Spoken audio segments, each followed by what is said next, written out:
Welcome back to our intermediate financial accounting class. This is our last section on pensions. We've already talked about so many details, why pensions are important, what they are, the different categories, how to do the simple journal entries for defined contribution, the more extensive journal entries for defined benefit, and all the different pieces that go in to that extensive calculation. In our last couple of segments, we walked through a comprehensive example that has gone step by step through the whole process from A to Z on a complete defined benefit problem. And then as we wrapped up, I challenged you to take a few minutes and do the year 5 and year 6 entries just to check and see how you were able to do with these calculations. So that's what we're going to pick up. I'm not going to do a lot of calculations. We're just going to briefly walk through the worksheets, journal entries, and other calculations that are part of year 5 and year 6. So just as a reminder, here are numbers for years 5 and 6. We pick up right where we left off. So the ending balances for year 4 are going to become the beginning balances, and there they are. We've got the 131, that's the remaining prior service cost, the 102, that's our actuarial gains and losses, and then you can see the numbers there for our funded status of 409. And then you can see that I've put in the rest of the calculations. So let's just briefly walk through it. You've got 130 given to us as the service cost. I take the projected benefit obligation times the discount rate provided, which was 8%, and then the plan assets times the 9% that was provided as our estimated return for year 5.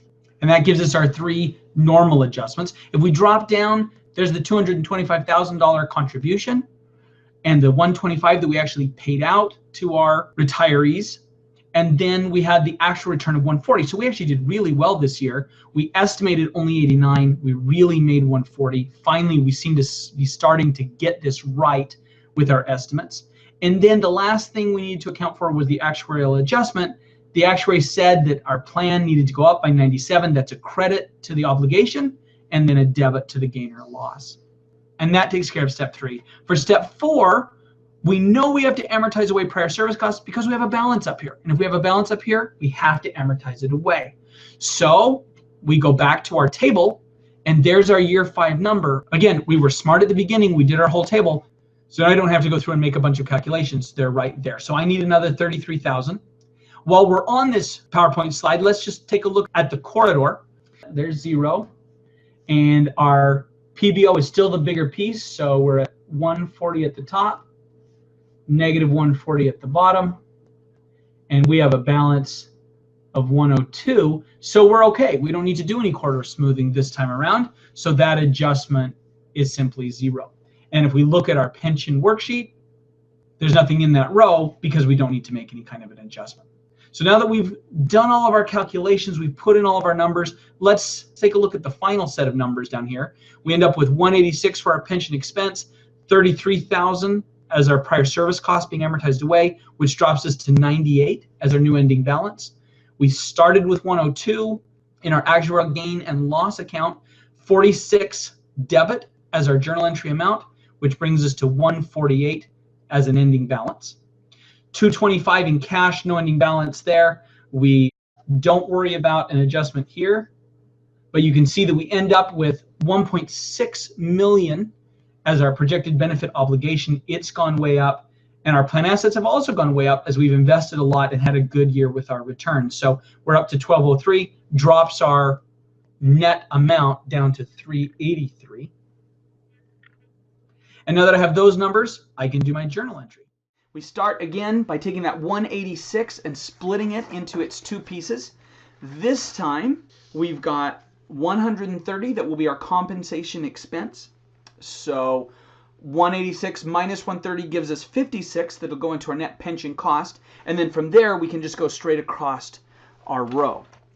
So let's go ahead and bring this up. Compensation expense 130, net pension cost 56. That's exactly what we wanted to get that total pension cost of 186. We've got our accumulated OCI for actuarial gain or loss. In this case, it was a loss of 46. We amortized away some of this prior service cost for 33,000, and then we had our cash for 225. If we net those out, the 130 plus the 56 plus the 46 minus the 225 and the 33, we end up needing a debit of 26 to balance, which wraps up our journal entry, but we don't stop with our journal entry. We always do our T account just to make sure that we've got the right values. So we started with 409 credit as our beginning balance. And now we've debited by 26, so we end up with 383 as our ending balance in our net pension obligation. We check that with our ending balance from our worksheet, and sure enough, credit of 383, that's exactly what we wanted. Now, if you're not comfortable with those numbers, please stop here, take a look, make sure you get them numbers before you move on. Doesn't make any sense to look at year 6 unless you're sure you've got your year 5 numbers worked out, because we're going to start year 6 with the numbers from year 5. The beginning balances for the new year are the ending balances for the old year. So you can see that we've already got those in here. Prior service cost is all the way down to 98 as we amortize it away as people keep working for us. Actuarial gains and losses has popped up to 148. Not as high as it's been in the past, but still pretty high. Funded status, there's that 383 with our PBO and our plan assets. So that's step 1, bringing those balances in from last year. Service cost was 140, increases our expense, increases our obligation. Interest cost this time around was 11% times the 1,613. That gives us the 177. Our estimated return is 10%, so the 1,230 times the 10% gives us the 123, reduces the expense, debits into our actuarial gains and losses. Jumping down towards the bottom for step 3, contributed 160, paid out 140, had a good return of 128. Notice that, again, we may not be dropping that actuarial gain and loss really fast, but at least our numbers are starting to match up better as the company gets better at getting an expected return that makes sense. And then we had another decrease to our PBO because of an actuarial adjustment, drops that by 13, and we get a credit to actuarial gain and loss of the same 13. As for step 4, before we look at those numbers, let's take a look at our tables. Remember that if we've got a prior service cost, we have to be amortizing away some of that. So we go to our table, which we carefully created all the way through. Our year 6 number already calculated, rounds out to 30,000 in our table. So I need that adjustment for my prior service cost, and we can see it right here. Again, I'm dropping the prior service cost, so since it has a debit balance, I need to credit it. I get a debit to my pension expense. For my smoothing, again, the PBO is bigger, so we stick with that as our top and bottom of our corridor. And our balance is high, but it's still lower than the corridor. Therefore, we don't need to make any kind of adjustments. So we can leave that at 0. With that done, that wraps up step 4. We can jump down to the bottom and wrap up our worksheet. So we end up with 224,000 as pension expense, 30,000 credit as our adjustment to prior service cost, which gives us an ending balance of 68,000 debit. Actuarial gain and loss, we get a credit of 18, which gives us an ending balance of 130. Cash, of course, we get a journal entry amount, but no ending balance. And we don't worry about this journal entry amount because I'm going to do a plug figure later.